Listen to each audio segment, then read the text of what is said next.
Show.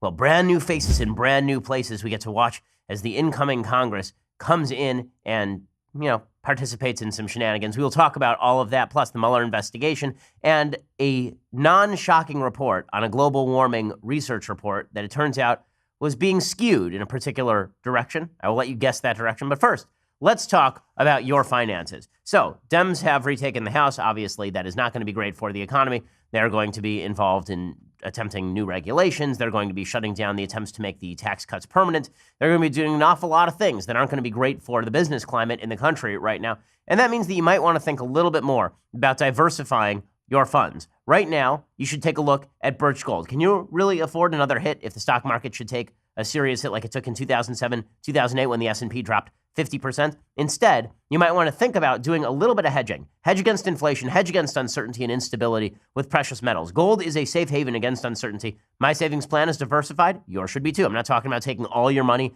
out of the stock market and putting it in gold. I'm talking about taking some of your money and putting it into precious metals because they've never been worth zero. And again, they are a good hedge against inflation and instability. The company I trust with precious metal purchases is Birch Gold Group. Right now, thanks to a little-known IRS tax law, you can even move your IRA or eligible 401k into an IRA backed by physical gold and silver, which is perfect for folks who want to protect their hard-earned retirement savings from future geopolitical uncertainty. Birch Gold Group has thousands of satisfied customers, countless five-star reviews, A+ rating with the Better Business Bureau. Check them out right now. Contact Birch Gold Group and get a free information kit on physical precious metals. It's a comprehensive 16-page kit showing how gold and silver can protect your savings. Go to birchgold.com/Ben. Ask all of your questions, get your answers, and then when you're ready to invest, talk to my friends at Birch Gold, birchgold.com/Ben. That's www.birchgold.com/Ben. Go check it out. Okay, so the assumption going into the new Democratic-controlled Congress is that things were going to be pretty terrible. And I think that assumption holds fairly true. I think that Democrats are going to launch an endless round of investigations into everything Trump-related,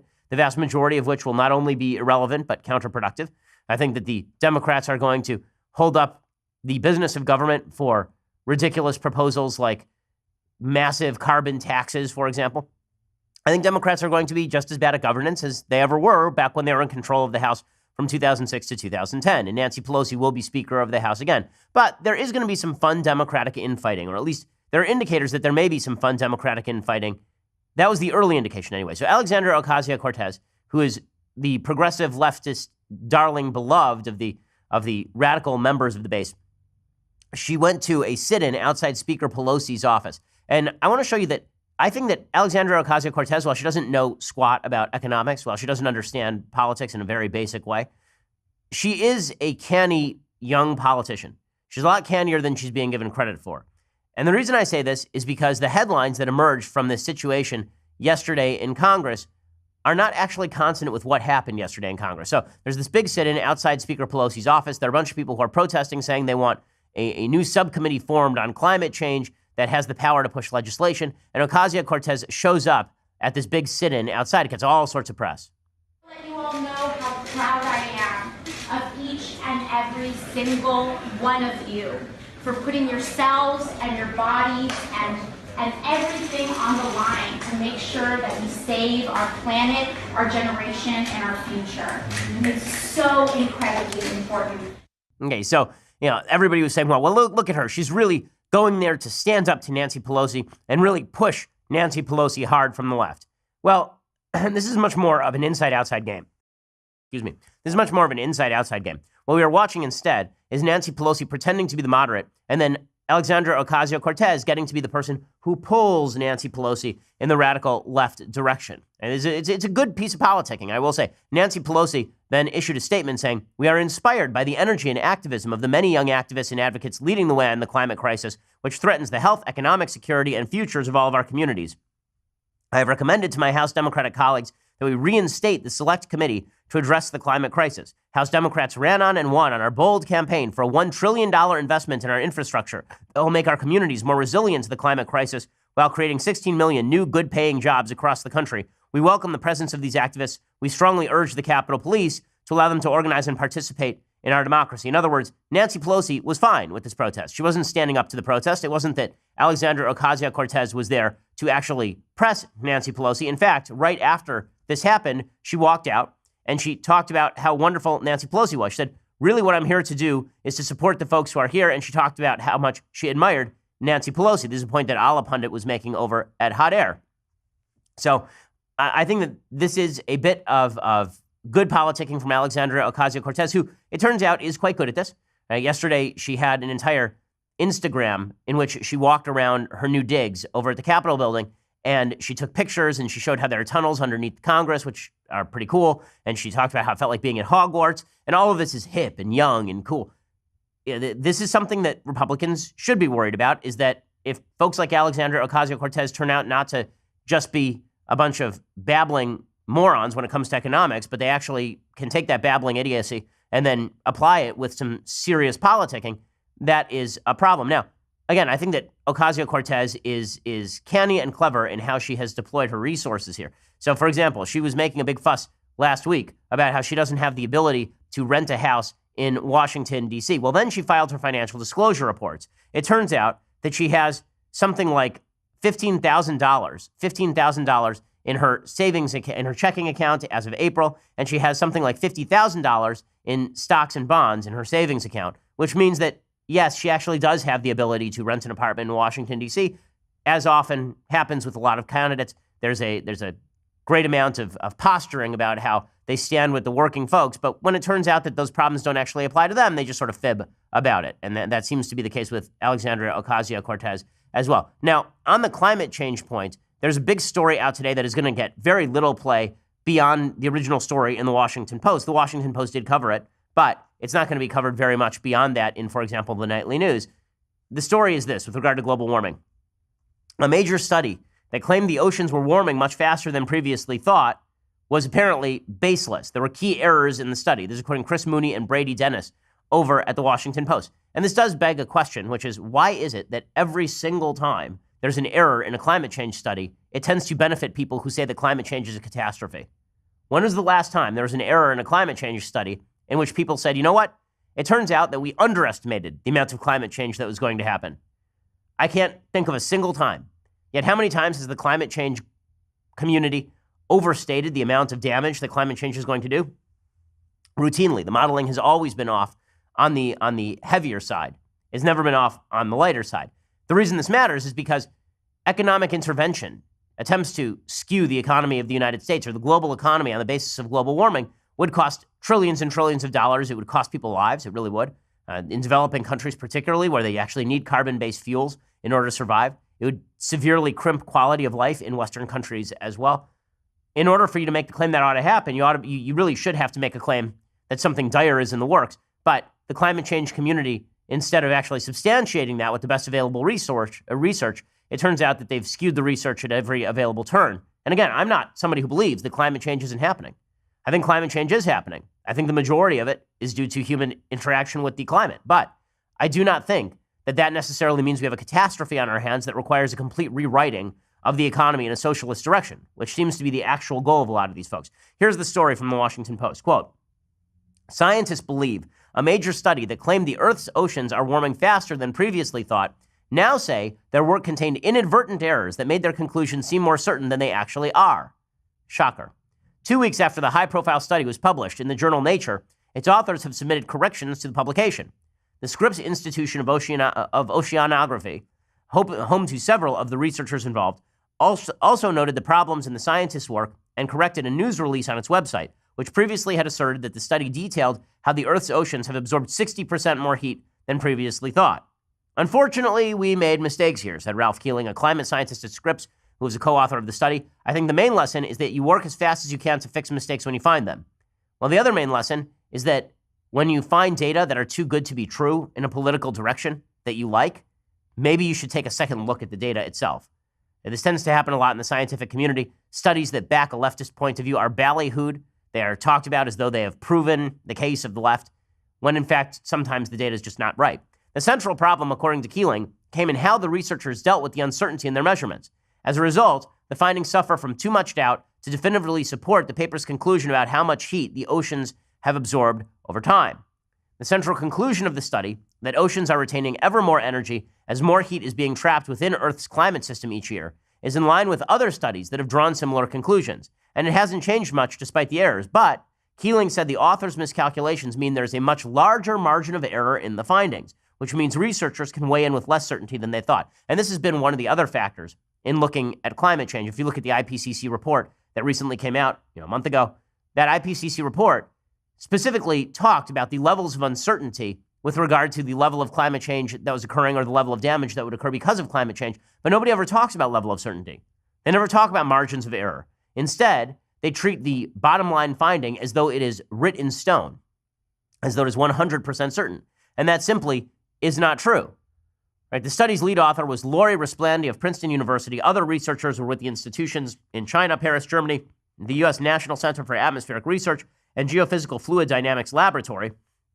Nature said, maintaining the accuracy of the scientific record is of primary importance to us as publishers, and we recognize our responsibility to correct errors in papers that we have published. And listen, they should correct errors, good on them. But the original study suggested that the amount of heat that was being absorbed by the oceans was very high probability, 60% above what they thought, which meant there'd be less time than originally thought to curb greenhouse gas emissions, and it drew considerable media attention. But then it turns out that there was a major problem with the research. There was a Britain-based researcher named Nicholas Lewis, and he said, so far as I can see, their method vastly underestimates the uncertainty, as well as biasing up significantly, nearly 30%, the central estimate. Right? This is basically just some guy in Britain who happens to know what he's talking about, who blogged about it. Very often, the climate change community has simply dismissed such concerns out of hand. How could we possibly take seriously people who blog for a living, as opposed to the great majority of scientists who agree with us? The skewing of science for political purposes is extraordinarily dangerous stuff, especially because it does have ramifications for what we do in our everyday lives. It has ramifications for regulation and legislation. And it's not just happening in terms of climate change. It's also happening in terms of gender. And we'll get to that in just 1 second. But first, let's talk about the climate right now. Around the country, millions of Americans are turning up the furnace for the first time and then spending a week freezing at night. Why? Because they didn't change out their air filters, and it turns out it burned out their system. This costly mistake is completely avoidable by regularly replacing the air filters at filterbuy.com, America's leading provider of HVAC filters for homes and small businesses. You can choose from over 600 sizes, including custom options that ship free within 24 hours. And for people who like to kick the can down the road, FilterBuy actually gives you 5% off your order when you subscribe for auto replacement, which means that you don't have to manually go in and get new filters every time. They just come on a regular schedule. This is so much easier than going to the hardware store, having to special order filters. Plus, these filters are great and they're made in the United States. FilterBuy will save you time, money, and help you breathe better as well. That's filterbuy.com, filterbuy.com. Tell them that we sent you here at The Ben Shapiro Show. Again, there's no reason for you to suffer through crummy air that is going to make you feel gunky inside. It's going to make you feel more sick, and it could burn out your entire HVAC system, doing serious damage to your budget. Go check it out, filterbuy.com, filterbuy.com, and tell them that we sent you. Okay, other areas in which the left has been skewing science in order to reach particular political conclusions. This is an amazing, amazing story. This one's out of Berkeley. So we talked about a couple of weeks ago, the Trump administration making a determination that for purposes of federal contracting, for purposes of interpretation of federal law at the executive level, that male and female mean biological male and female. It does not mean transgender male or female. It doesn't mean people who identify one way or another. It means that we are going to identify you by your actual sex. We're not going to use the made-up term gender in order to skew things and say that you're a woman when you're actually a biological male. And the entire left went nuts. How dare they say this? There was a full article in the New York Times suggesting that sex doesn't even exist. Forget gender. Sex is a spectrum, which is nonsense. Sex is not a spectrum. The dichotomous nature of human sex is the reason that we can procreate. Were it not for the fact that there are two sexes and not 11, it would be very difficult for humankind to actually have descendants. Okay, well, the problem with bad science is that it creates bad social results. And here's one example. A Christian student senator, this is according to Cassie Dillon over at Daily Wire, a Christian student senator at the University of California, Berkeley, is now being ousted from her position after abstaining from a resolution that condemns the Trump administration for considering narrowing the definition of gender.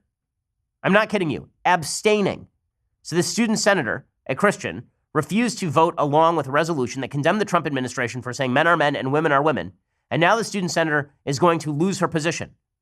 The resolution was introduced on October 31st. In response, Isabella Chow gave a statement explaining why she could not vote on the resolution because of her Christian beliefs. She says, "My God is one who assigns immeasurable value to and desires to love each and every human being. In God's eyes, and therefore my own, every one of you here today and in the LGBTQ community as a whole is significant, valid, wanted, and loved, even if and when our views differ. That said, I cannot vote for this bill without compromising my values and my responsibility to the community that elected me to represent them.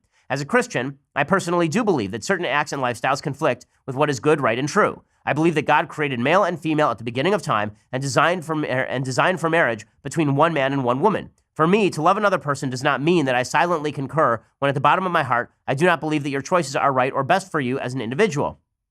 After lengthy conversations with many of my community leaders and advisors, I have chosen to abstain from voting on these bills tonight. The resolution condemned the proposed Title IX changes that limited gender identity to physical sex. The party of which Chow was a member of Student Action then cut ties with her, claiming there are inconsistencies between her beliefs and the party, including perspectives on reproductive health and wellness resources. So abstaining was simply too much. And of course, she got called a bigot. Teddy Lake, a student senator who introduced the resolution, condemned Chow and said tonight was a harrowing reminder of the kind of bigotry that persists in contemporary society and more specifically sits across from me on the Senate floor. In just a second, I want to talk more about how bad science results in bad public policy. This is a very obvious case. I mean, it's really astonishing. So again, a Christian student who was ousted from her seat in the Berkeley Student Senate for having the temerity to say, I'm a Christian and I can't vote for this thing because it violates my values. And so she abstained. She didn't even vote against it. And thus she was labeled a bigot. Teddy Lake, again, the student senator who introduced the resolution, he said, I cannot fathom the amount of cognitive dissonance required to make a statement as disingenuous and harmful as the one Senator Chow made tonight. The contradictions present in her speech are frankly disturbing and irreconcilable. Perhaps what most offends me, though, is Senator Chow's outrageous ask that we, as a Senate class, respect her beliefs as she does ours. Why is that outrageous? And the answer is it's not outrageous. But when you believe that your view is fact and everybody else's view is just an opinion, then you get to crack down on them. Teddy Lake says, to that end, I'd like to clarify that what Senator Chow expressed tonight were not beliefs at all. They were not beliefs at all. They were hateful prejudices that deserve nothing less than the strongest condemnation from myself, my community, and my colleagues. I have no obligation to entertain or engage with individuals who deny my right to exist loudly and proudly as a member of the LGBTQ plus community. Okay, well, this particular student senator never did any of that. But again, when you back political opinion with bad science, you end up believing that your opinions are fact and therefore can be crammed down on anybody else. And their opinions are not opinions, but in fact, simply hateful knee-jerk prejudice. Chow then sent an op-ed to the school newspaper, the Daily Cal, but that op-ed was rejected because it reinforces her original statement, which they deemed utilized rhetoric that is homophobic and transphobic by the Daily Cal's standards. Pretty astonishing. The Queer Alliance Resource Center condemned Chow and called for her resignation. At the Senate meeting last week, students protested, hundreds, and even had a large banner that said, Senator Chow, resign now. Pretty astonishing stuff. Astonishing stuff. Chow gave the Daily Wire a statement that said, for me and the church here at Berkeley, free speech is an issue that has been highlighted, but is not the primary issue at stake here. As one of my staffers put it, this is people issue. People who feel hurt and unable to reconcile how the traditional Christian worldview can profess to love LGBTQ individuals while disagreeing with their lifestyles and the promotion of their identities. Even if the church continues to be misunderstood and slandered, our responsibility is not to shout our beliefs loudly above the noise, but to emulate the unconditional love and truth of Jesus.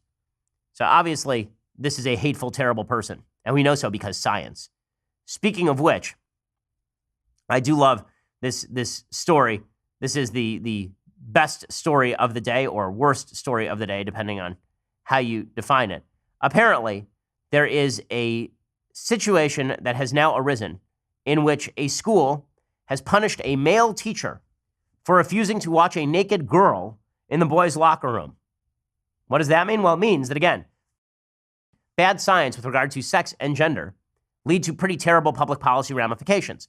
In this particular case, a Florida school district, this is according to Joy Pullman over at the Federalist, a Florida school district allowed a self-described transgender female student regular access to the boys' locker room with no advance warning to the boys or their parents. Which again, if a boy walked into the girls' locker room and didn't proclaim himself a female, then we would understand that this would be sexual harassment at the very least. A transgender boy, meaning a woman, a girl, walks into a locker room without telling the other guys first, and that's not a problem at all. And if guys are uncomfortable, then that's their fault for being uncomfortable. Yeah, that's not imposing on anybody.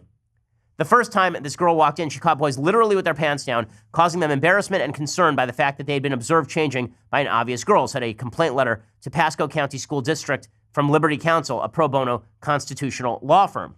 School administrators forbade teachers from talking about the change and ordered a male PE teacher to supervise the potentially undressed girl in the Chasco Middle School locker room, the letter says, when he refused to knowingly place himself in a position to observe a minor female in the nude or otherwise in a state of undress. Administrators told him, quote, he will be transferred to another school as discipline for not doing your job in the locker room.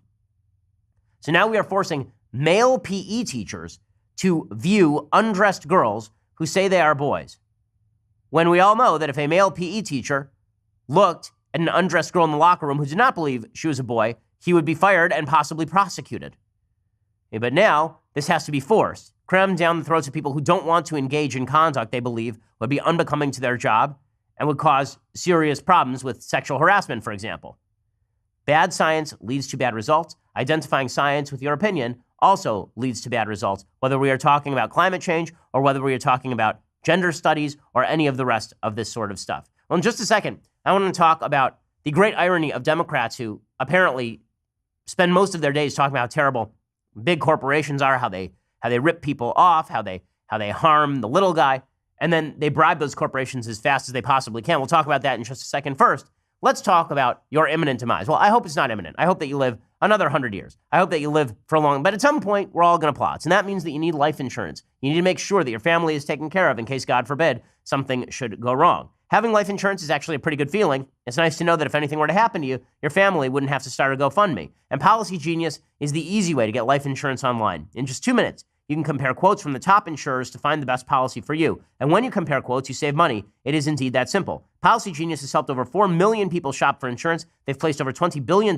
in coverage. They don't just make life insurance easy. They also compare disability insurance and auto insurance and home insurance. If you care about it, they can cover it. So if you've been avoiding getting life insurance because it's difficult or confusing, give Policy Genius a try. Just go to policygenius.com, get your quotes, apply in minutes. You can do the whole thing on your phone right now. Policy Genius is indeed the easy way to compare and buy life insurance. Go to policygenius.com. Again, it only takes a couple of minutes to get this thing done, and then it's done. And you don't have to worry about it ever again. And by the time you would have to worry about it, you'd be dead, so it wouldn't matter. You'd make sure that you had life insurance all locked up. Go to policygenius.com, and again, get those quotes and apply in minutes. It's the easy way to compare and buy life insurance. Okay, so Democrats like Bill de Blasio, who spend their entire careers ripping on corporations. Corporations, bad. Business, bad. Government, good. Well, it turns out that in New York and Virginia, Democrats are more than happy to dump piles of money, just oodles of money on top of big corporations like Amazon. On Tuesday, Amazon announced, as we talked about yesterday, that it would split its much ballyhooed HQ to its headquarters between two cities, New York and Crystal City, an area just outside Washington, D.C. Now, lest you think that Crystal City is actually a beautiful city made of crystal, it is not. It is a pile of cement warehouses. So it's basically like if Emerald City were made of Formica. New York is obviously heavy Democratic territory. The headquarters will be located in Queens, and the congressperson there is Alexandria Ocasio-Cortez, so good luck to everyone involved. Northern Virginia is a similarly Democratic area, and the governor there is a Democrat, of course. So what goodies did Democrats give Jeff Bezos and Amazon for the privilege of hosting their new headquarters? Well, the state of Virginia is going to give Amazon some $573 million to produce 25,000 jobs. Arlington will give Amazon $23 million over 15 years. As Garrity points out, Arlington is actually raising taxes in order to pay Amazon to locate there. Now, I want to be clear. Virginia is giving Amazon tax breaks. It's not the same thing as them just dumping money on Amazon, but they're giving them all sorts of goodies, including the ability to have prior notice of FOIA requests regarding government documents related to Amazon, which is pretty incredible. Meanwhile, New York opened its goodie bag as well. Governor Andrew Cuomo, who is thick as a block of wood, and Mayor Bill de Blasio, who is fond of dropping groundhogs, they grinned through the announcement that the state would give Amazon some $2 billion in tax credits and other incentives.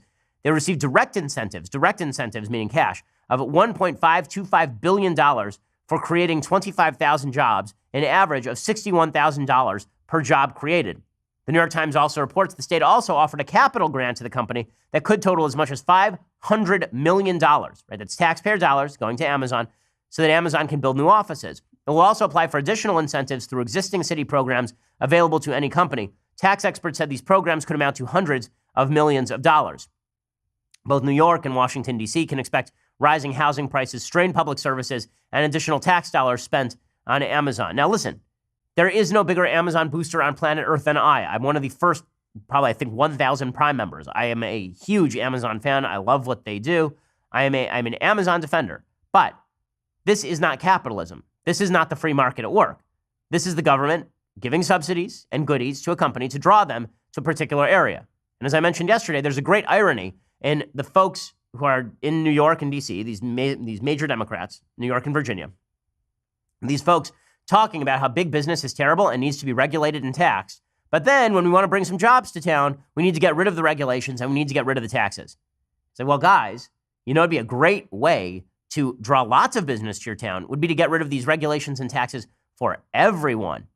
Crony capitalism is indeed alive and well in democratic areas like New York and Northern Virginia. This used to be called corruption, right? This used to just be called corruption, or at the very least, it was considered economic fascism. If you go back to the actual fascist system of economics under both the Mussolini Italian system and the Nazi German system, if you look at how they ran economics, it was basically the government subsidizing particular firms with taxpayer dollars and giving them all sorts of goodies and freedom from regulation in return for those companies doing good things for a particular administration or for the government itself.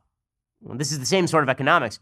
It's kind of hilarious that these Democrats who spend all their days decrying corruption of corporations, they have the whole entire Occupy Wall Street movement, they pretend that this is like Amazon's fault. This isn't Amazon's fault. This is the government's fault for deciding to go out of its way to pay Amazon to do things. If the government were not a giant grab bag of cash, Amazon would have no capacity to grab the cash. Now, this did lead to a little bit of confusion yesterday on the right because Alexandria Ocasio-Cortez, we talked about yesterday, tweeted out that Amazon is a billion-dollar company and it shouldn't receive hundreds of millions of dollars in tax breaks. And a lot of people on there are like, yay, Alexandria Ocasio-Cortez, woo, she's on our side. Well, in the same way that Occupy Wall Street was not on our side, Alexandria Ocasio-Cortez is not on our side. It's not that Democrats, like Alexandria Ocasio-Cortez, want less government intervention in the economy. Far from it. She wants the government to actually take over particular industries. And she's not even against crony capitalism. She's very much in favor of it when it favors firms that she likes. She just doesn't like Amazon.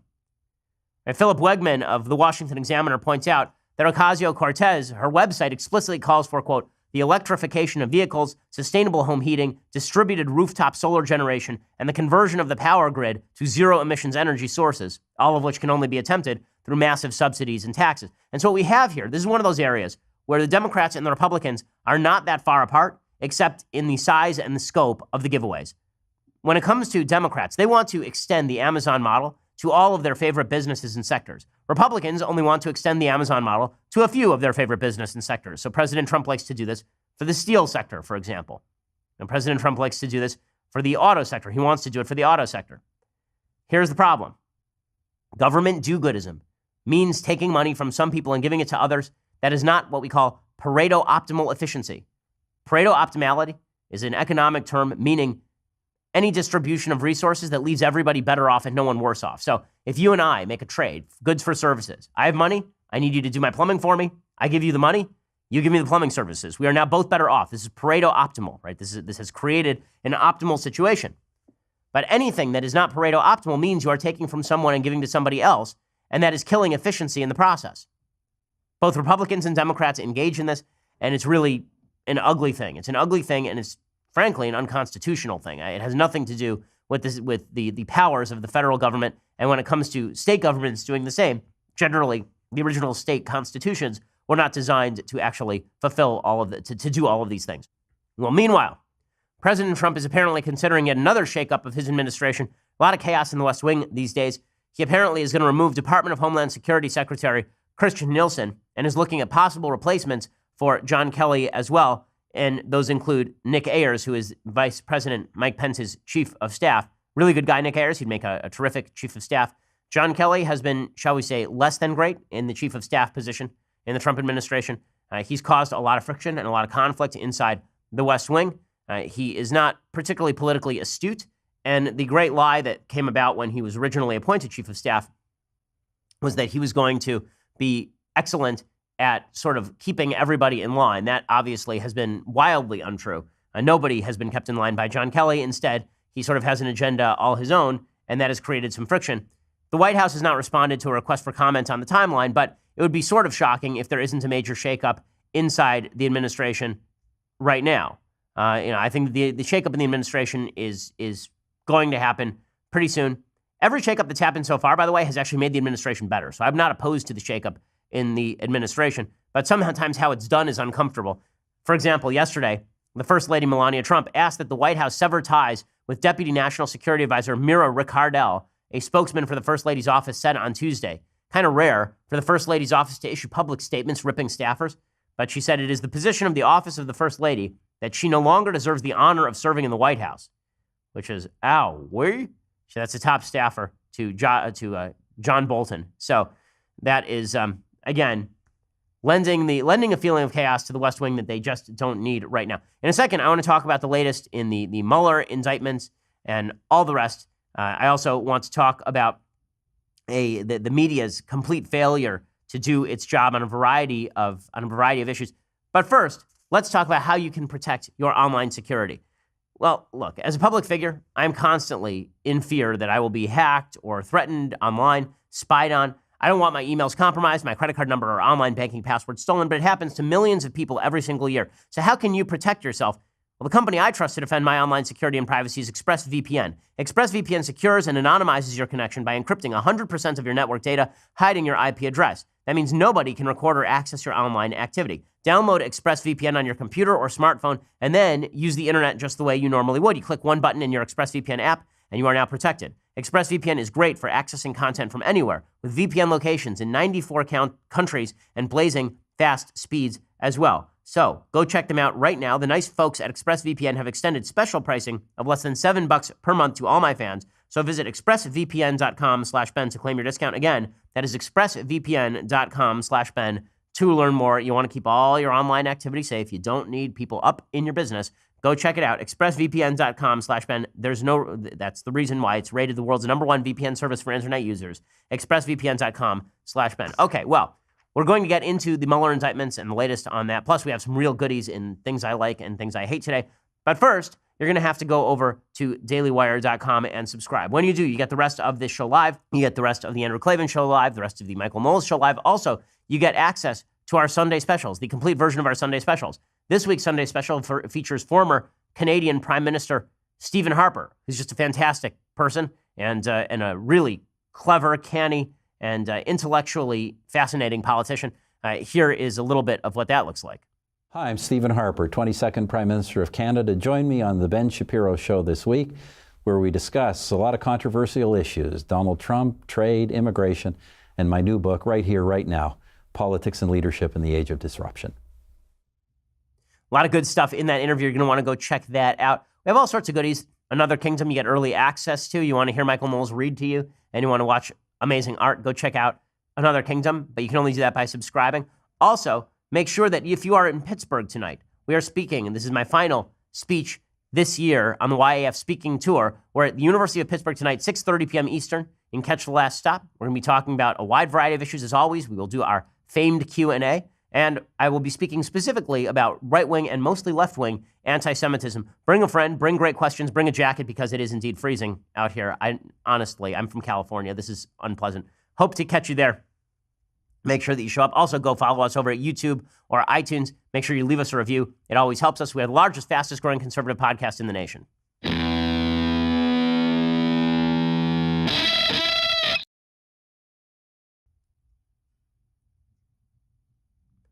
So meanwhile, President Trump, even as he experiences some chaos in the West Wing, we are awaiting news from the Mueller investigation. A couple of things to be made clear. One, President Trump has not obstructed the Mueller investigation. That is obvious. If he had obstructed the Mueller investigation, they would know in the White House what's going on. They don't know in the White House what is going on, even though the Mueller investigation is taking place under the auspices of the Department of Justice. Bloomberg is reporting that new indictments from Special Counsel Robert Mueller's investigation of Russian interference are expected this week. CBS says that, citing multiple people with knowledge of the investigation. One of the people claiming that they will be indicted is conspiracy theorist Jerome Corsi, who made his name a few years back claiming that he had proof that President Obama was in fact born in Kenya, which he was not. He told viewers of his YouTube live stream broadcast on Monday he'd been cooperating with the inquiry since receiving a subpoena from FBI agents at his home in August. He said he expects to be indicted for some form or other of giving false information in the probe, despite doing everything he could to cooperate. He said the possible charges arose related to Roger Stone, who who, of course, is close friends with the Trump campaign. And Roger Stone had ties with Russia and WikiLeaks founder Julian Assange.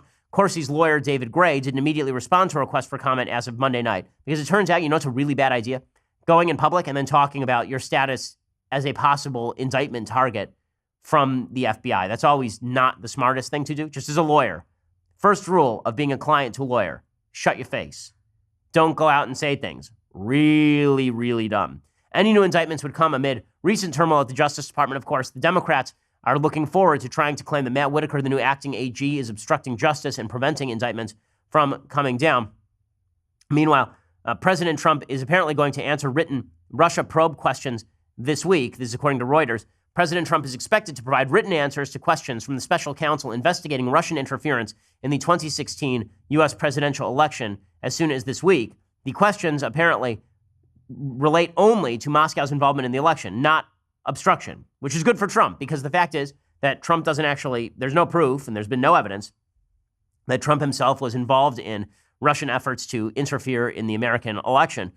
The obstruction stuff would be a lot tougher for him, because obviously it would be targeting him particularly, even though, as I say, I think obstruction at this point, there's no evidence for it either, and it would be baseless. Among the topics covered is that June 2016 meeting between the president's son, Donald Trump Jr., other members of the Trump campaign team, and a group of Russians, according to the source. That, of course, is not particularly shocking. That has always been the big sore thumb in this entire investigation for the Trump campaign, was that June 2016 meeting in which Donald Trump Jr. released emails publicly showing that he had said to a Russian friend of his with connections to the Russian government that he would be interested in hearing what a Russian-connected lawyer had to say about defeating Hillary Clinton. Rudy Giuliani declined to comment. So did Peter Carr, spokesman for the special counsel. Trump's lawyers have been negotiating with Mueller's team since last year over whether he's actually going to sit for an interview.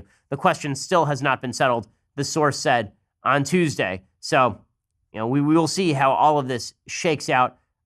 I really don't think that there's going to be an indictment brought against Trump or anyone in his inner circle. I think there's a lot of talk going around right now about Donald Trump Jr., fearing that he will be indicted for some reason. Until we actually see the evidence and see the indictment, we're not going to know the answer to that. However, if this entire debacle, if this entire investigation comes down to nothing, these screams will never cease to be heard across the land from the anchors over at CNN, from the left, which has fully expected for now 2 years that Trump would basically be deposed from office by the FBI for Russian interference in the election. And the thing about all of that is it's been a complete waste of time. Imagine if the Democrats, instead of spending the last 2 years whining about Russian interference in the election, and again, I think that Russian interference in the election is a terrible thing. The Russians should be stopped from doing it. But instead of them suggesting that Trump is an illegitimate president because he worked hand in glove with the Russians, imagine if they just spent the last couple of years focusing in on President Trump's other myriad foibles. They did enough to win what will end up being a wave election in the House. And by the time all the votes are counted, Republicans will have lost nearly 40 seats in the House in this last election cycle. It turns out that President Trump has a lot of vulnerabilities, but if Democrats want to distract themselves with myth stories about how Hillary Clinton actually won the election, and it was the Russians, the evil, nefarious Russians who stole from Hillary Clinton, I guess that they can do that. It just seems wildly counterproductive to me. It doesn't seem like a smart electoral strategy. But, this is what the media do. And speaking of what the media do, in just 1 second, I want to get to a new poll showing that Americans are really quite unhappy with the media, and for quite good reason. Here is the poll. So there's a poll out today, and what it shows is that, this is from Zogby Analytics, it says that 72% of Americans believe the media is dividing Americans and spreading hate, which I don't know where the other 28% have been, but that obviously is true. According to Zogby, 47% of Americans strongly agree that the mainstream media has played a major role in dividing Americans along racial, gender, and political lines, which has led to a spread of hatred and misunderstanding among some people. And 25% somewhat agree, and 13% somewhat disagree, 16% strongly disagree. So that means that a huge number of Americans correctly believe that this is that the media have done an incredible job dividing America. And that's largely because the media have done an incredible job dividing America. They have Al Sharpton out there proclaiming that Trump has declared war on minorities. Al Sharpton, a guy whose involvement in the 1991 Crown Heights riots was pretty obvious to everyone. And a man who shouted about Freddie's Fashion Mart until the place was burned down and a few people were murdered. This guy is being trotted out by the left. I mean, the guy still has a show on MSNBC, and he's talking about how Trump has declared war on minorities. We are ready for action because we are under an administration that has declared war on us, and we want to know whose side everybody's on. Am I right? Okay, so there's Al Sharpton. Again, not divisive. President Trump, divisive. And the media, treating Planned Parenthood as non-divisive. Right, so the media, the CBS this morning, had on the new head of Planned Parenthood with the caption, "The doctor's in." Well, the doctor's in the womb killing the baby is what the doctor is in. But this woman's name is Leanna Wen. Listen to this is the most softball interview in history for a woman who will be overseeing the slaughter of hundreds of thousands of unborn children every year. Here she is being given the royal carpet treatment from the CBS This Morning crew. Well, this is deeply personal to me. I was a patient of Planned Parenthood, and so was my mother and my sister, just like 1 in 5 women in America. And as a doctor, I am proud to lead our organization as we deliver life-saving care to 2.5 million people every year. And what I want to do is to shape the future for my son, Eli. And it's a future where all people are treated the same, that all people have the right to health care, and where it's a society where we trust women. Abortion is so nice and so happy, according to the media. But don't worry, Trump's dividing the nation, not the media. You know, this extends to college campuses, this sort of mentality. Who's dividing the nation? It's very funny. There's a letter that was put out suggesting yesterday, I spoke at the Ohio State University yesterday, and there's a letter that was put out by an Antifa-associated group in which the Antifa-associated group basically suggested that I was divisive. They spelled divisive, D-E-V-I, which is not how you spell the word divisive. So I'm mostly divisive in my insistence on proper spelling. In any case, Antifa said that I was divisive, and then they showed up, outside the lecture, and the lecture was not disturbed, so they have every right to do this, obviously, and fine, if they want to do this, go for it.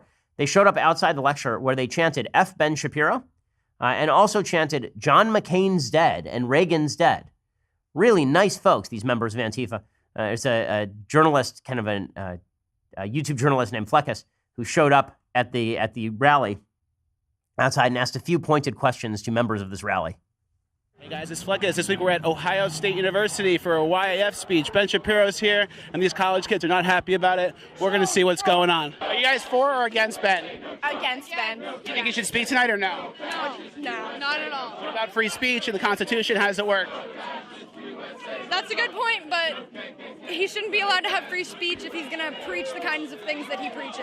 Well, what are some of the things that you're talking about, though? I mean, specifically, I just mean like what he said. I don't know what he said specifically. Okay. Do you know any quotes or anything? I don't know what he said specifically. I just don't agree with his platform. Are you for or against Ben? Against Ben Shapiro? Yeah. Against Ben? Yep. I'm against Ben Shapiro because, Does he have the right to speak under the Constitution, you think? Shut Shapiro down. I mean, like, sure he has the right, but we have the right to protest against him. So they're yelling, "Shut Shapiro down." Do you agree with that? yeah, I agree.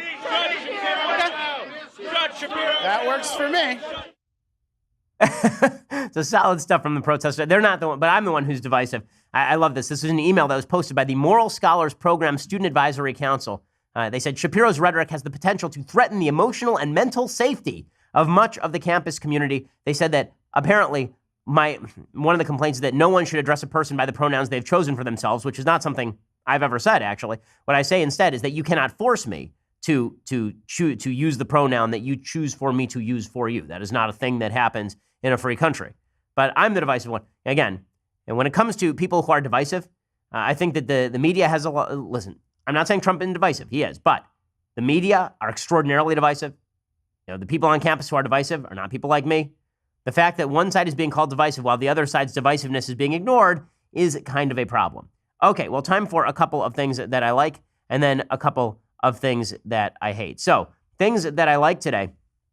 So, last week I had the opportunity to sit down with Orrin Cass in advance of his new book. He has a new book out, and it's called The Once and Future Worker. It's a really interesting and I think useful book.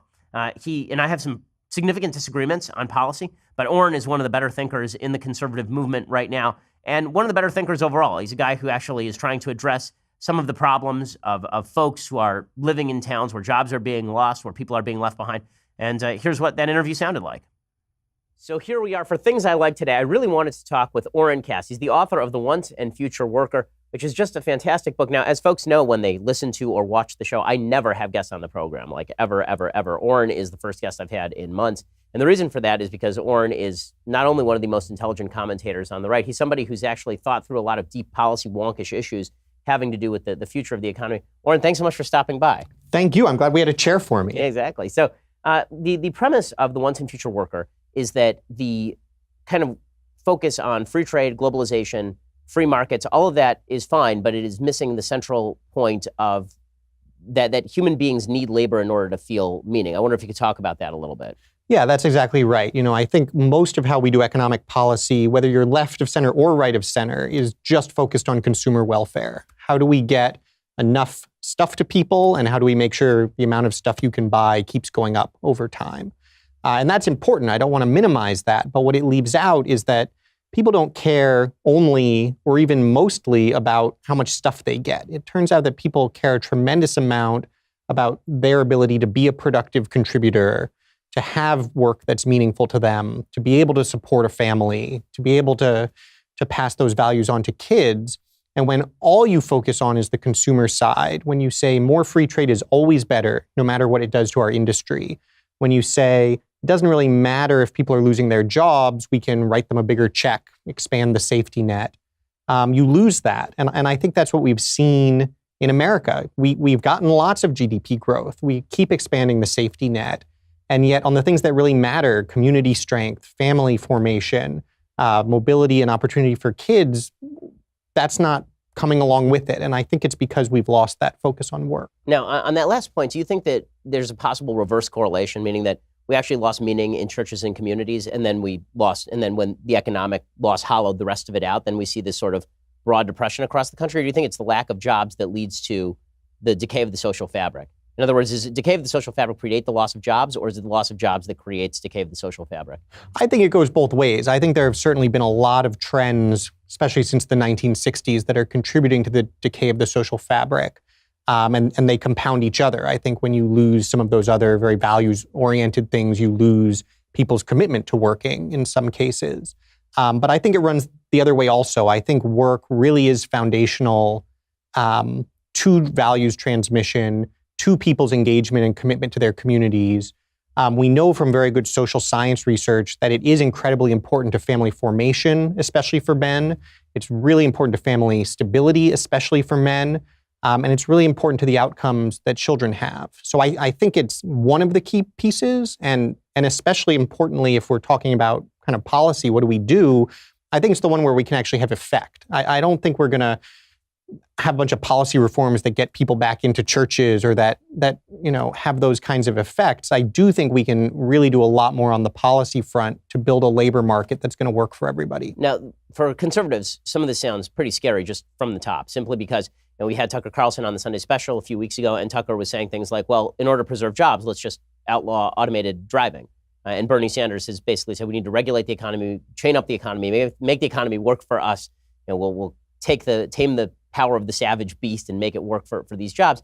Whereas the traditional sort of libertarian view of economics is that jobs are a byproduct of consumerism, that it's essentially supply side, not demand side. So with that being the case, where do you draw the line as to what is the policy balance? I mean, are we looking at regulation of the economy? Are we looking at tamping down free trade? Where are the limitations that we're talking about collectively putting on the economy that scare the daylights out of people like me? No, I think that's exactly the question. And as you just said, the options that we have on the table that most people are talking about are either let's just kind of keep doing what we're doing and do more redistribution, or let's somehow kind of regulate and force the market to be what we want it to. And we know that latter one, let's just yell at the market until we get something we like, doesn't work. You get worse outcomes.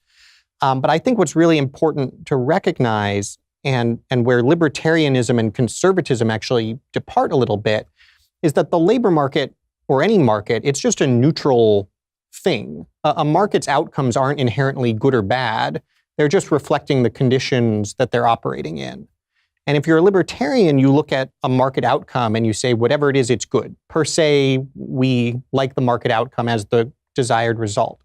I think conservatism is a little bit more nuanced than that and says markets are a fantastic mechanism. They protect freedom and choice. They promote competition. But if a market's landing in a place that's bad for society, that's not maintaining our social endowments, then that's a problem.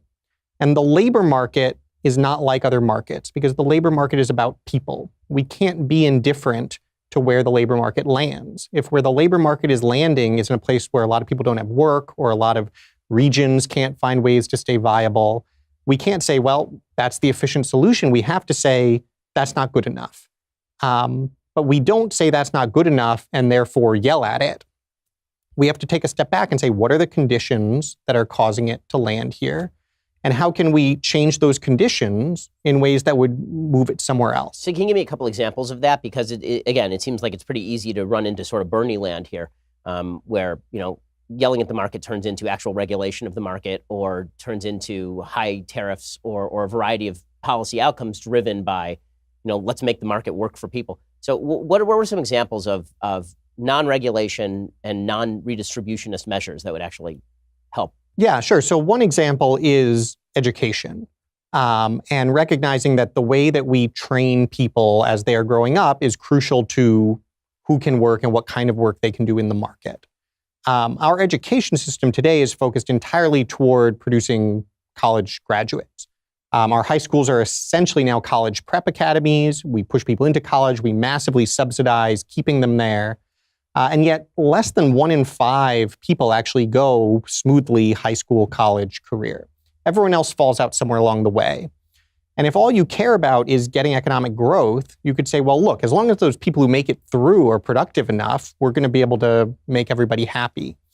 But what if we actually care about is those folks who are falling out along the way, the people who are barely completing high school. Most people still won't complete a community college degree in this country. If the question is how can we make sure that they are productive and can support families also, you would do education differently. You would say a much bigger focus in our high schools needs to be on people who aren't headed toward college, on getting people ready to be in the job market, giving them technical skills, actually getting them on the job and learning what it means to have a job. A lot of the money that we spend subsidizing college would be much better spent subsidizing first jobs for people, getting them into the workforce, making employers want to invest in their training. And so that's not picking winners and losers in the economy. That's not Bernie Sanders style, I order you to pay X amount. That's saying, if we want a labor market that works for more people, what are we doing to equip people to succeed in the labor market? Well, folks, if you're interested in a book that is filled not just with problems, but with actual attempts at solutions, the book is The Once and Future Worker. Orrin Cass is the author, one of the best thinkers in America right now. Orrin, thanks so much for stopping by. I really appreciate it. Thank you. Really appreciate it too. So what makes Orrin really interesting is that, he and I disagree, I think, on a fundamental level about what the labor market is for and the goods and bads of the labor market, but he's actually attempting to come up with some solutions in an open public forum with open public debate, and good for him for doing that. Okay, time for a couple of quick things that I hate. So as I suggested yesterday, the media were going to wildly miscover everything that is currently happening with regard to the Gaza Strip in Israel. There were 400 rockets that fell yesterday in Israel. No state worth its salt would stand for this sort of thing without significant blowback. And that significant blowback has not even come. I mean, Benjamin Netanyahu just had his defense minister resign on him because the defense minister said that Netanyahu wasn't doing enough to defend the state of Israel. The New York Times, however, because the New York Times is, it's like boxing. Their explainers are garbage. The New York Times explainer of what just happened in Israel and Gaza doesn't mention that Hamas is a designated terrorist organization, which seems to be the key to the whole thing. They don't mention the number of rockets that were fired at Israeli civilians, which is a thing that is the entire story. So they don't mention that it's Hamas, and they don't mention the number of rockets, which is the only reason we are having the conversation at all. Once again, and when it comes to the media's willingness to go along with radical Muslim anti-Semitism because it fits into intersectional theory, it's really quite gross. I'm going to talk about this a lot at University of Pittsburgh tonight, but I think that it bears more repeating because it's pretty ridiculous on its face. Other things that I hate today. So this is just a terrible story. Obviously, there's been a lot of media focus on a group of high school students in Baraboo, Wisconsin, who are holding up what appears to be a Nazi salute. This is Stephanie Ruhle on MSNBC talking about it. I think it has a graphic of the actual photo. There's the photo. Okay, so the actual photo is a bunch of kids, some of whom seem to be holding up their right hand in a Nazi salute. One kid in the front row is giving the kind of the OK sign, which has been interpreted as a white supremacist sign because 4chan white supremacists decided they were going to actually, turn it into that. So there's debate over what exactly this photo shows. So the media have suggested that this is all these kids joining in a Nazi salute. The photographer, he says that this was as innocent as the boys and girls going to the prom. Gust's son, he's the photographer, his son is one of the teens in the photo, and he is a retired teacher. He said he told the teens to wave goodbye heading off to the prom for the picture taken in May on the steps of the Sauk County Courthouse. One of the teens in the image, Jordan Blue, contradicted that account. He says that Gust instructed the group of mostly white men to pose that way. He said, I felt upset, unsafe, disappointed, and scared. I felt unsafe because I go to school with them. I don't believe in what they represented and the symbol they shared. They knew it was wrong, but they still did it. So we don't actually know what happened in this photo at this time. This group of overwhelmingly and nearly, indeed it appears to be universally, white kids in upper Wisconsin throwing the Nazi salute. And some kids are not, some are. But until we actually hear all the facts, it's hard to say all these kids are actual Nazi sympathizers. Here's where I think this is.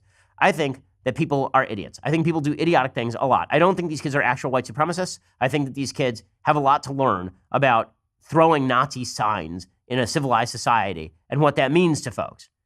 That is actually a bad thing to do. That even when you do it parodically, even when you're doing it as a joke, that it actually means something and that it's a problem and that you shouldn't be doing it and that it's inherently offensive to throw a Nazi salute. This is not a thing that should really be joked about. However, do I really think that these kids are like going in the back room and they're lighting up the tiki torches for Richard Spencer or something? No, I don't. I think that probably what happened here is that both things were true. My guess is that the photographer said to them, guys, wave like you're about to go to prom right now. And then one of the kids said to the other kids, oh man, looks like we're doing a Nazi salute. And then the kids were like, ha, ha, ha, ha, ha, ha, ha. And they started doing that, right? That would be my guess based on no evidence whatsoever. But is it true that people are ignorant of history? Yes, it is true that people are ignorant of history. Is it true that high school kids are stupid? Yes, it is true that high school kids are stupid. Is it also true that we in this country are going crazy over issues that should not raise to this level, that this should not be a national issue when some high school students do a dumb thing that involved no violence against anybody? I think it's overblown. I think that it's, as a person who's not fond of Nazis, right? I think that this is overblown. And while these kids need better education, I'm not sure why this is being featured on national news broadcasts when a local high school has a bunch of students who are 17 years old who are morons. Like, why is that? Why is that a thing? And when the story hasn't even been fully fleshed out yet, when basically it's a couple of competing stories about what exactly happened here. Okay, so we will be back here tonight. Again, if you're over near Pittsburgh, we are speaking at the University of Pittsburgh. And when I say we, I mean the royal we. I am speaking at the University of Pittsburgh. I'm going to be like an athlete. Ben Shapiro is speaking at the University of Pittsburgh. So you can go check that out tonight. Hope to see you there. I'm Ben Shapiro. This is The Ben Shapiro Show.